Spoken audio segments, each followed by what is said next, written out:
It's that time again. It's that Mac music review time. The time of the day where we talk about a song. This is a analysis and review of the track Daniel in the Den by Bastille off of their debut album Bad Blood. Daniel in the Den is not a popular song. It's not a hit. Bastille has some hits. They have some popular songs. This is not one of them. This is a deep cut from their debut album that people didn't really like, but let's talk about this song.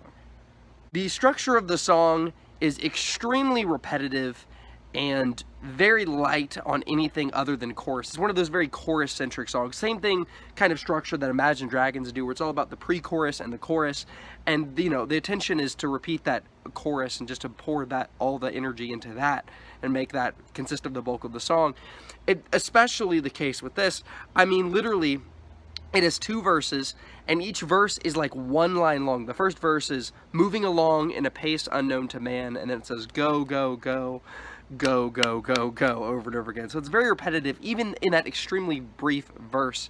And the second verse is also just one line, dreaming along in a pace you'll understand. And what's interesting about these verses is the verses don't rhyme with the pre-chorus that comes after the verses, but they rhyme with each other. And I think that's a pretty interesting way to do a rhyme. That I don't know if I've seen that before, where, a one-line verse in a song that rhymes with the next verse, but the verses are separated by a pre-chorus and a chorus. I think that's pretty interesting. The song has a bridge that plays after the second chorus, as is customary, and the bridge has more lyrics than both of the verses combined. There's 4 lines in this bridge, and after the bridge, we are hit with not the pre-chorus, but just the chorus repeated 3 times. The chorus, which is the lines, "Felled in the night by the ones you think you loved, they will come for you." And it just says that 3 times. And then the outro of the song, they're repeating the same line, but without the "they will come for you." It's just, "Felled in the night by the ones you think you loved, felled in the night by the ones you think you loved," repeated several times. And so it's an extremely repetitive song.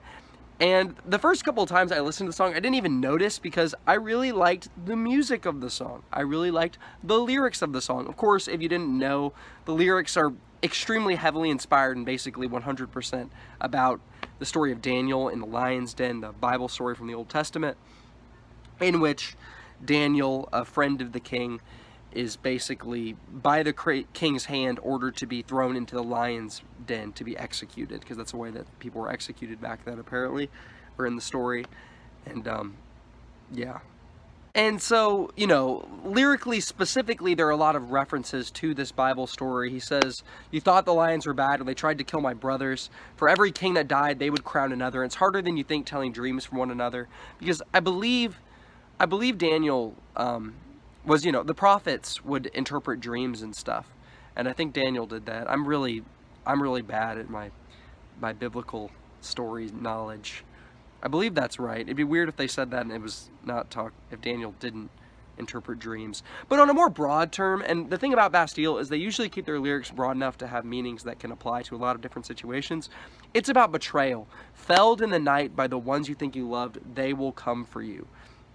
That is something that, you could apply to your life. Like, you have these people who are your friends, and you may have been betrayed by a friend at some point in your life, and then you can hear this song and be like, "Felled in the night by the ones you think you loved, they will come for you." That sounds pretty dramatic, but at the same time, there can be some personal meaning and depth to these lyrics that might apply to Dan Smith, the guy who wrote the song.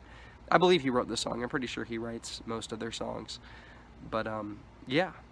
The instrumentation of the song is pretty simple. The main instrument that hits you right at the beginning is this very light, airy piano. I don't know if airy is the right word. I'm bad at describing music. It's this very light, kind of upbeat piano playing.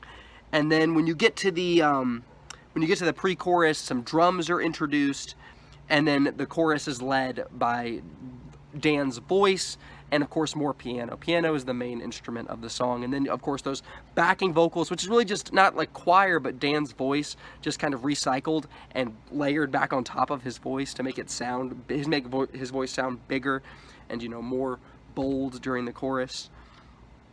And then some oohs are thrown into the pre-chorus, and it's a very simple song, and the instrumentation for Bastille has changed as the band has progressed, and they've talked very open about this and talking about in interviews and stuff. but it's, you know, pretty simple instrumentation. And you know what? Despite the repetitive nature of the song, despite, you know, despite how repetitive the song is and how the verses are literally just one line each, I think it's a great song. I think the music is really nice. You know, even if the music is kind of simple, I think it's really nice. I think the lyrics are actually really good. They're cool in the context of the biblical story, but also, you know, that those themes of betrayal and friends just, you know, not having your back and stuff like that is kind of cool. And I like Dan's voice. I think he's a good singer. I know not everybody does, but I think he has a good voice, good music, good lyrics. It's a great song. Yeah, it's great.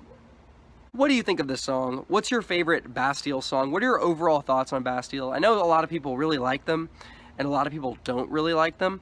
I'm actually looking forward to their new album. They've released 2 singles. Something About the Future and then Distorted Light Beam or something are the names of the 2 songs. It's like a futuristic sci-fi theme for their upcoming album, hopefully going to be released this year. I'm really looking forward to that. Thanks for watching the video. Have a great rest of your day.